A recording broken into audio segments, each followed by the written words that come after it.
Tatlong lalaking most wanted person ang arestado ng mga otoridad dahil sa kasong murder sa Cotabato City.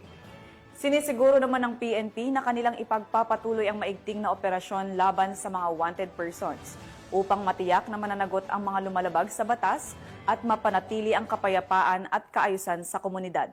Patrolwoman Leonora Gawang sa balita. Arestado ng Cotabato City PNP ang tatlong lalaki na provincial at municipal most wanted person sa kasong murder sa Purok San Jose MB, Tamontaka, Cotabato City nito lamang ika-27 ng Agosto taong kasalukuyan.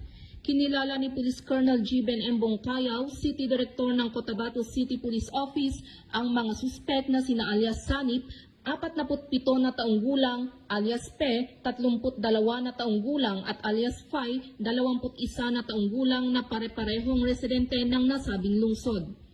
Bandang alas 7:20 ng gabi nang isagawa ang Manhunt Charlie Operation ng mga tauhan ng Cotabato City Police Station 3, katuwang ang Datudin Sinswat MPS Maguindanao del Norte PNP na nagresulta sa pagkakahuli sa mga suspek sa bisa ng warrant of arrest sa kasong murder na walang inirekomendang piyansa. Samantala, kasalukuyang nasa kustodiya ng Police Station 3 ang mga naarestong suspek para sa dokumentasyon at tamang disposisyon. Ang matagumpay na operasyon na ito ay nagpapakita na ang mga kapulisan ng Cotabato City PNP ay hindi titigil sa kanilang sinumpaang tungkulin na sugpuin ang anumang uri ng kriminalidad upang mapanatili ang kaayusan at kaligtasan ng bawat mamamayan sa kanilang nasasakupan.